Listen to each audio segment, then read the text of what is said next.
بسم الله الرحمن الرحيم. ياسين والقرآن الحكيم إنك لمن المرسلين على صراط مستقيم تنزيل العزيز الرحيم لتنذر قوما ما أنذر آباؤهم فهم غافلون لقد حق القول على أكثرهم فهم لا يؤمنون إنا جعلنا في أعناقهم أغلالا فهي إلى الأذقان فهم مقمحون وجعلنا من بين أيديهم سدا ومن خلفهم سدا فأغشيناهم فهم لا يبصرون وسواء عليهم أأنذرتهم أم لم تنذرهم لا يؤمنون إنما تنذر من اتبع الذكر وخشي الرحمن بالغيب فبشره بمغفرة وأجر كريم إنا نحن نحيي الموتى ونكتب ما قدموا وآثارهم وكل شيء أحصيناه في إمام مبين واضرب لهم مثلا أصحاب القرية إذ جاءها المرسلون إذ أرسلنا إليهم 2 فكذبوهما فعززنا بثالث فقالوا إنا إليكم مرسلون قالوا ما أنتم إلا بشر مثلنا وما أنزل الرحمن من شيء إن أنتم إلا تكذبون قالوا ربنا يعلم إنا إليكم لمرسلون وما علينا إلا البلاغ المبين قالوا إنا تطيرنا بكم لئن لم تنتهوا لنرجمنكم وليمسنكم منا عذاب أليم قالوا طائركم معكم أئن ذكرتم بل أنتم قوم مسرفون وجاء من أقصى المدينة رجل يسعى قال يا قوم اتبعوا المرسلين اتبعوا من لا يسألكم أجرا وهم مهتدون وما لي لا أعبد الذي فطرني وإليه ترجعون أأتخذ من دونه آلهة إن يردني الرحمن بضر لا تغن عني شفاعتهم شيئا ولا ينقذون إني إذا لفي ضلال مبين إني آمنت بربكم فاسمعون قيل ادخل الجنة قال يا ليت قومي يعلمون بما غفر لي ربي وجعلني من المكرمين وما أنزلنا على قومه من بعده من جند من السماء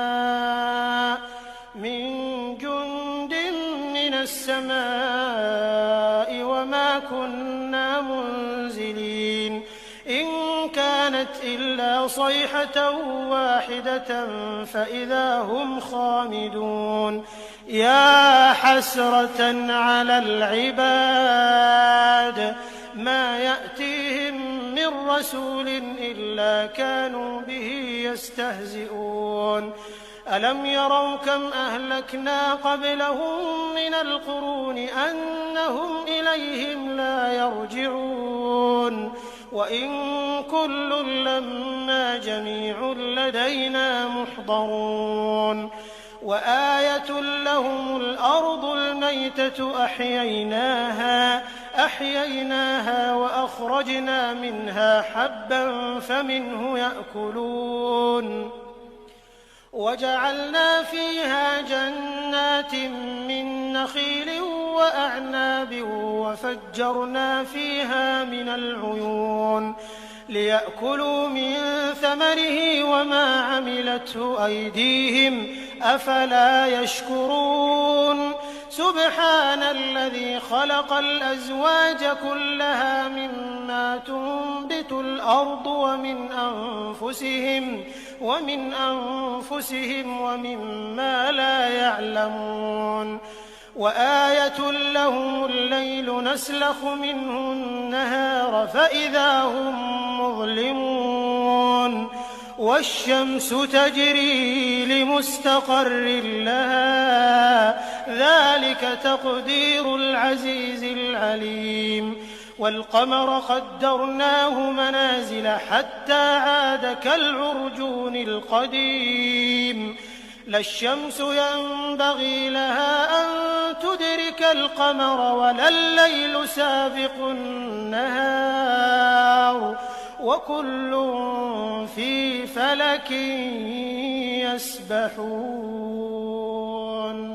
وآية لهم أنا حملنا ذريتهم في الفلك المشحون وخلقنا لهم من مثله ما يركبون وإن نشأ نغرقهم فلا صريخ لهم ولا هم ينقذون إلا رحمة منا ومتاعا إلى حين وإذا قيل لهم اتقوا ما بين أيديكم وما خلفكم لعلكم ترحمون وما تأتيهم من آية من آيات ربهم إلا كانوا عنها معرضين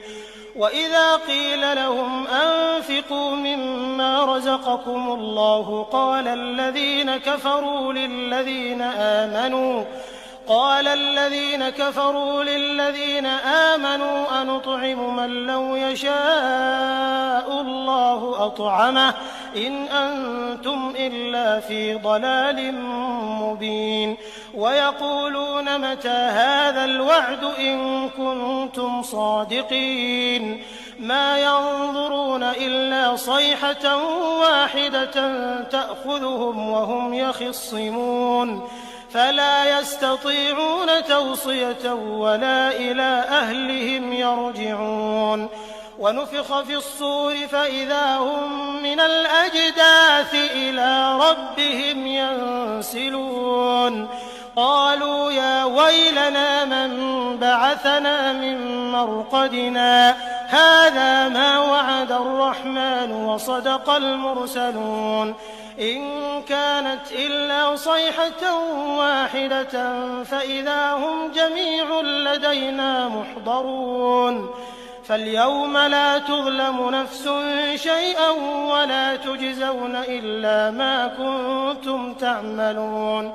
إن أصحاب الجنة اليوم في شغل فاكهون هم وأزواجهم في ظلال على الأرائك متكئون لهم فيها فاكهة ولهم ما يدعون سلام قولا من رب رحيم وامتازوا اليوم أيها المجرمون ألم أعهد إليكم يا بني آدم ألا تعبدوا الشيطان إنه لكم عدو مبين وأن اعبدوني هذا صراط مستقيم ولقد أضل منكم جبلا كثيرا أفلم تكونوا تعقلون هذه جهنم التي كنتم توعدون اصلوها اليوم بما كنتم تكفرون اليوم نختم على أفواههم وتكلمنا أيديهم وتشهد أرجلهم بما كانوا يكسبون ولو نشاء لطمسنا على أعينهم فاستبقوا الصراط فأنى يبصرون ولو نشاء لمسخناهم على مكانتهم فما استطاعوا مضيا ولا يرجعون ومن نعمره ننكسه في الخلق أفلا يعقلون وما علمناه الشعر وما ينبغي له إن هو إلا ذكر وقرآن مبين لينذر من كان حيا ويحق القول على الكافرين أولم يروا أنا خلقنا لهم مما عملت أيدينا أنعاما فهم لها مالكون وذللناها لهم فمنها ركوبهم ومنها يأكلون ولهم فيها منافع ومشارب أفلا يشكرون واتخذوا من دون الله آلهة لعلهم ينصرون لا يستطيعون نصرهم وهم لهم جند محضرون فلا يحزنك قولهم إنا نعلم ما يسرون وما يعلنون أولم ير الإنسان أنا خلقناه من نطفة فإذا هو خصيم مبين وضرب لنا مثلا ونسي خلقه قال من يحيي العظام وهي رميم قل يحييها الذي أنشأها أول مرة وهو بكل خلق عليم الذي جعل لكم من الشجر الأخضر نارا فإذا أنتم منه توقدون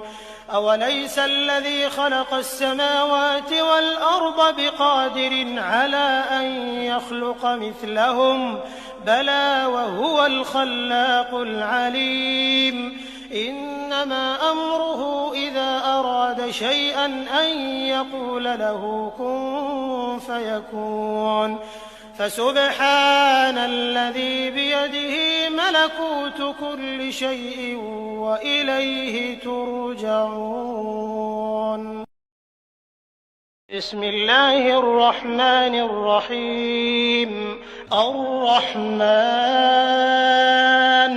علم القرآن خلق الإنسان علمه البيان الشمس والقمر بحسبان والنجم والشجر يسجدان والسماء رفعها ووضع الميزان ألا تطغوا في الميزان وأقيموا الوزن بالقسط ولا تخسروا الميزان والأرض وضعها للأنام فيها فاكهة والنخل ذات الأكمام والحب ذو العصف والريحان فبأي آلاء ربكما تكذبان خلق الإنسان من صلصال كالفخار وخلق الجان من مارج من نار فبأي آلاء ربكما تكذبان رب المشرقين ورب المغربين فبأي آلاء ربكما تكذبان مرج البحرين يلتقيان بينهما برزخ لا يبغيان فبأي آلاء ربكما تكذبان يخرج منهما اللؤلؤ والمرجان فبأي آلاء ربكما تكذبان وله الجوار المنشآت في البحر كالأعلام فبأي آلاء ربكما تكذبان كل من عليها فان ويبقى وجه ربك ذو الجلال والإكرام والإكرام فبأي آلاء ربكما تكذبان يسأله من في السماوات والأرض كل يوم هو في شأن فبأي آلاء ربكما تكذبان سنفرغ لكم أيها الثقلان فبأي آلاء ربكما تكذبان يا معشر الجن والإنس إن استطعتم أن تنفذوا من أقطار السماوات والأرض فانفذوا لا تنفذون إلا بسلطان فبأي آلاء ربكما تكذبان يرسل عليكما شواظ من نار ونحاس فلا تنتصران فبأي آلاء ربكما تكذبان فإذا انشقت السماء فكانت وردة كالدهان فبأي آلاء ربكما تكذبان فيومئذ لا يسأل عن ذنبه إنس ولا جان فبأي آلاء ربكما تكذبان يعرف المجرمون بسيماهم فيؤخذ بالنواصي والأقدام فبأي آلاء ربكما تكذبان هذه جهنم التي يكذب بها المجرمون يطوفون بينها وبين حميم آن فبأي آلاء ربكما تكذبان ولمن خاف مقام ربه جنتان فبأي آلاء ربكما تكذبان ذواتا أفنان فبأي آلاء ربكما تكذبان فيهما عينان تجريان فبأي آلاء ربكما تكذبان فيهما من كل فاكهة زوجان فبأي آلاء ربكما تكذبان متكئين على فرش بطائنها من استبرق وجنى الجنتين دان فبأي آلاء ربكما تكذبان فيهن قاصرات الطرف لم يطمثهن إنس قبلهم ولا جان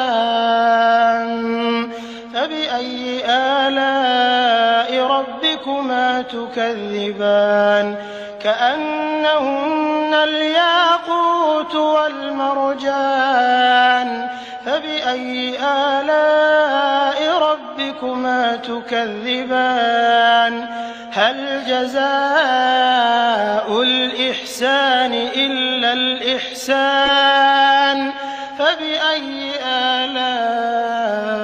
ربكما تكذبان ومن دونهما جنتان فبأي آلاء ربكما تكذبان مدهامتان فبأي آلاء ربكما تكذبان فيهما عينان نضاختان فبأي آلاء ربكما ربكما تكذبان فيهما فاكهة ونخل ورمان فبأي آلاء ربكما تكذبان فيهن خيرات حسان فبأي آلاء ربكما تكذبان حور مقصورات في الخيام فبأي آلاء ربكما تكذبان لم يطمثهن إنس قبلهم ولا جان فبأي آلاء ربكما تكذبان متكئين على رفرف خضر وعبقري حسان فبأي آلاء ربكما تكذبان تبارك اسم ربك ذي الجلال والإكرام. بسم الله الرحمن الرحيم. ياسين والقرآن الحكيم إنك لمن المرسلين على صراط مستقيم تنزيل العزيز الرحيم لتنذر قوما ما أنذر آباؤهم فهم غافلون لقد حق القول على أكثرهم فهم لا يؤمنون إنا جعلنا في أعناقهم أغلالا فهي إلى الأذقان فهم مقمحون وجعلنا من بين أيديهم سدا ومن خلفهم سدا فأغشيناهم فهم لا يبصرون وسواء عليهم أأنذرتهم أم لم تنذرهم لا يؤمنون إنما تنذر من اتبع الذكر وخشي الرحمن بالغيب فبشره بمغفرة وأجر كريم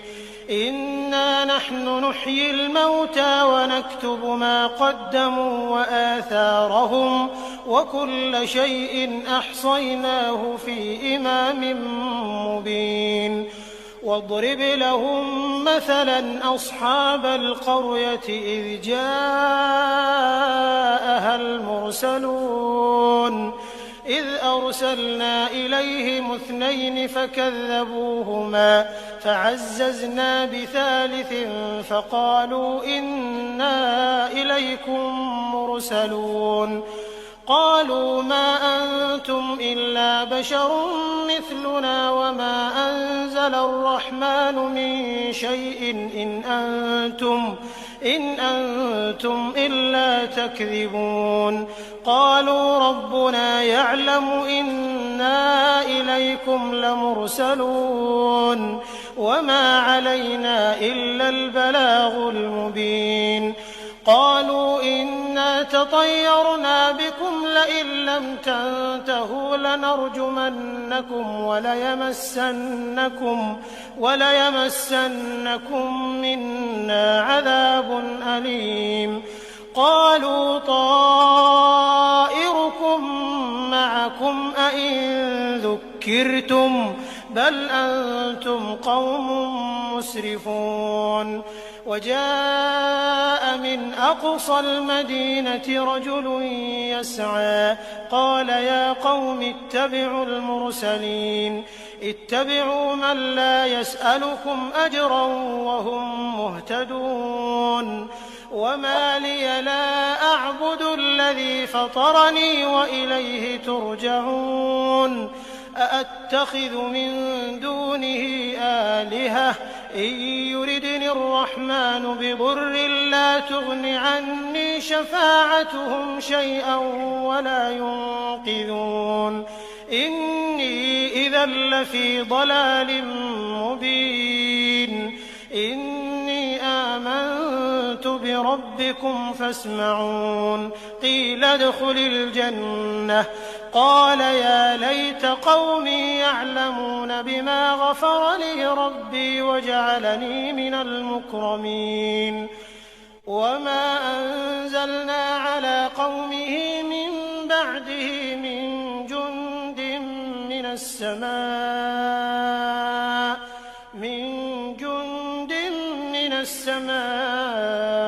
وما كنا منزلين إن كانت إلا صيحة واحدة فإذا هم خامدون يا حسرة على العباد ما يأتيهم من رسول إلا كانوا به يستهزئون ألم يروا كم أهلكنا قبلهم من القرون أنهم إليهم لا يرجعون وإن كل لما جميع لدينا محضرون وآية لهم الأرض الميتة أحييناها وأخرجنا منها حبا فمنه يأكلون وجعلنا فيها جنات من نخيل وأعناب وفجرنا فيها من العيون ليأكلوا من ثمره وما عملته أيديهم أفلا يشكرون سبحان الذي خلق الأزواج كلها مما تنبت الأرض ومن أنفسهم ومما لا يعلمون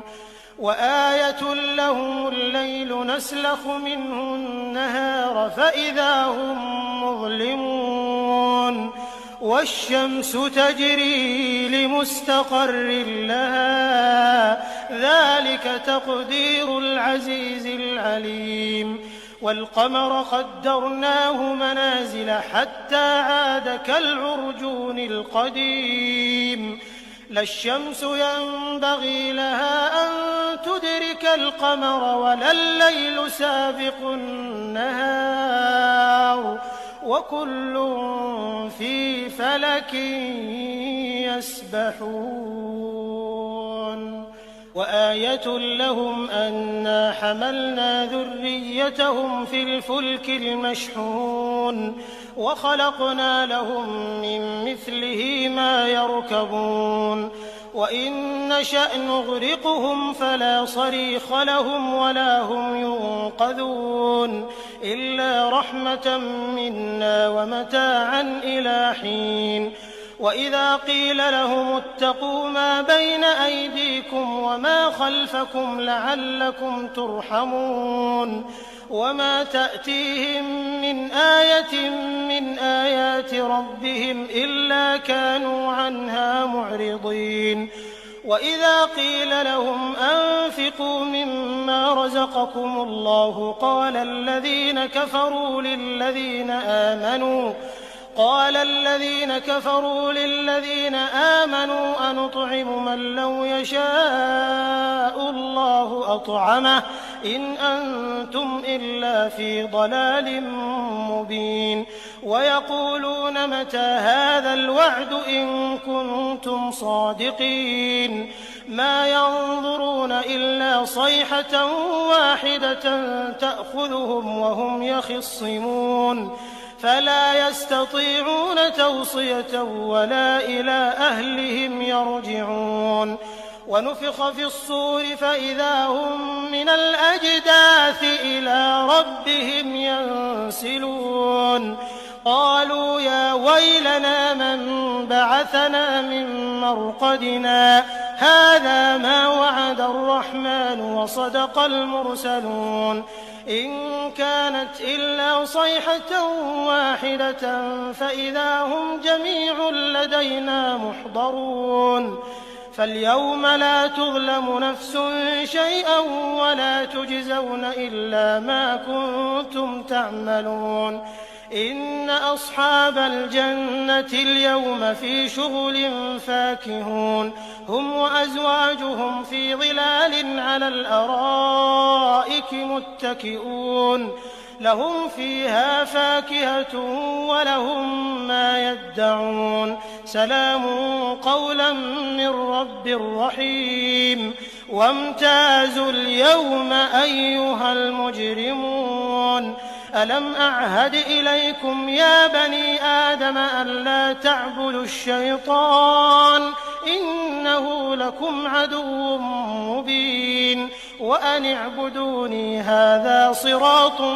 مستقيم ولقد أضل منكم جبلا كثيرا أفلم تكونوا تعقلون هذه جهنم التي كنتم توعدون اصلوها اليوم بما كنتم تكفرون اليوم نختم على أفواههم وتكلمنا أيديهم وتشهد أرجلهم بما كانوا يكسبون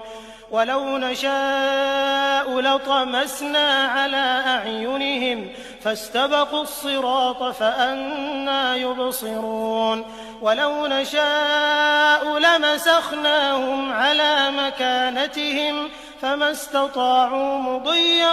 ولا يرجعون ومن نعمره ننكسه في الخلق أفلا يعقلون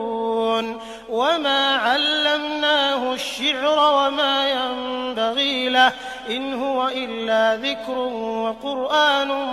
مبين لينذر من كان حيا ويحق القول على الكافرين أولم يروا أنا خلقنا لهم مما عملت أيدينا أنعاما فهم لها مالكون وذللناها لهم فمنها ركوبهم ومنها يأكلون ولهم فيها منافع ومشارب أفلا يشكرون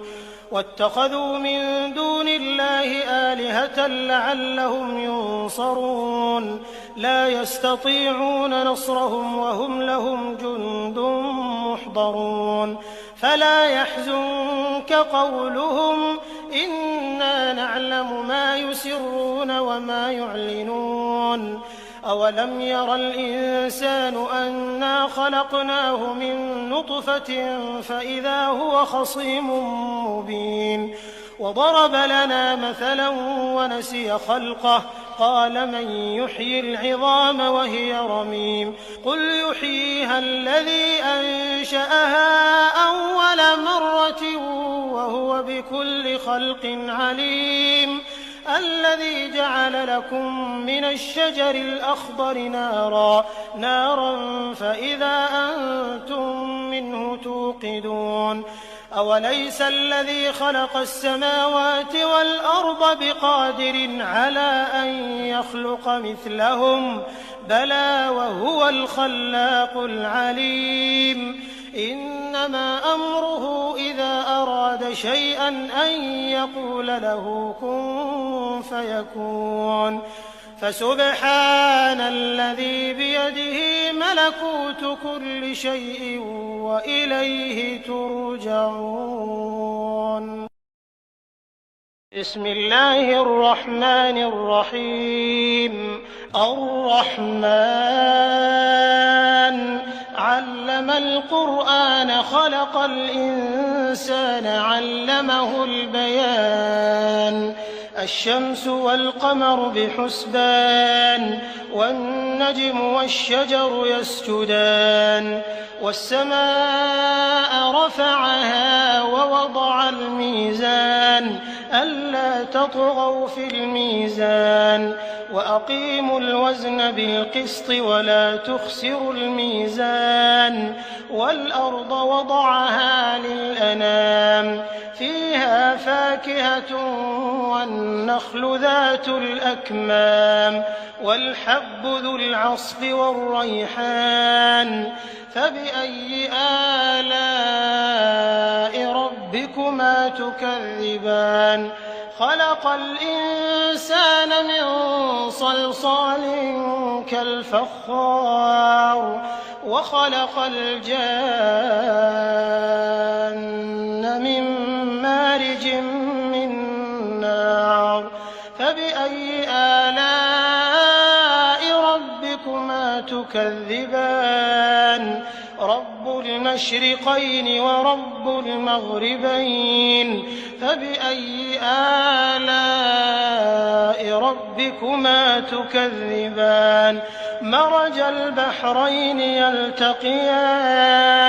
بينهما برزخ لا يبغيان فبأي آلاء ربكما تكذبان يخرج منهما اللؤلؤ والمرجان فبأي آلاء ربكما تكذبان وله الجوار المنشآت في البحر كالأعلام فبأي آلاء ربكما تكذبان كل من عليها فان ويبقى وجه ربك ذو الجلال والإكرام فبأي آلاء ربكما تكذبان يسأله من في السماوات والأرض كل يوم هو في شأن فبأي آلاء ربكما تكذبان سنفرغ لكم أيها الثقلان فبأي آلاء ربكما تكذبان يا معشر الجن والإنس إن استطعتم أن تنفذوا من أقطار السماوات والأرض فانفذوا لا تنفذون إلا بسلطان فبأي آلاء ربكما تكذبان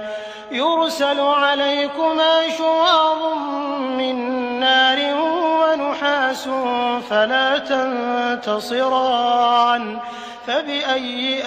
آلاء ربكما تكذبان فإذا انشقت السماء فكانت وردة كالدهان فبأي آلاء ربكما تكذبان فيومئذ لا يسأل عن ذنبه إنس ولا جان فبأي آلاء ربكما تكذبان يعرف المجرمون بسيماهم فيؤخذ بالنواصي والأقدام فبأي آلاء ربكما تكذبان هذه جهنم التي يكذب بها المجرمون يطوفون بينها وبين حميم آن فبأي آلاء ربكما تكذبان ولمن خاف مقام ربه جنتان فبأي آلاء ربكما تكذبان ذواتا أفنان فبأي آلاء ربكما تكذبان فيهما عينان تجريان فبأي آلاء ربكما ربكما تكذبان فيهما من كل فاكهة زوجان فبأي آلاء ربكما تكذبان متكئين على فرش بطائنها من استبرق وجنى الجنتين دان فبأي آلاء ربكما تكذبان فيهن قاصرات الطرف لم يطمثهن إنس قبلهم ولا جان فبأي آلاء ربكما تكذبان كأنهن الياقوت والمرجان فبأي آلاء ربكما تكذبان هل جزاء الإحسان إلا الإحسان فبأي آلاء ربكما تكذبان ومن دونهما جنتان فبأي آلاء ربكما تكذبان مدهامتان فبأي آلاء ربكما تكذبان فيهما عينان نضاختان فبأي آلاء ربكما تكذبان فيهما فاكهة ونخل ورمان فبأي آلاء ربكما تكذبان فيهن خيرات حسان فبأي آلاء ربكما تكذبان حور مقصورات في الخيام فبأي آلاء ربكما تكذبان لم يطمثهن إنس قبلهم ولا جان فبأي آلاء ربكما تكذبان متكئين على رفرف خضر وعبقري حسان فبأي آلاء ربكما تكذبان تبارك اسم ربك ذي الجلال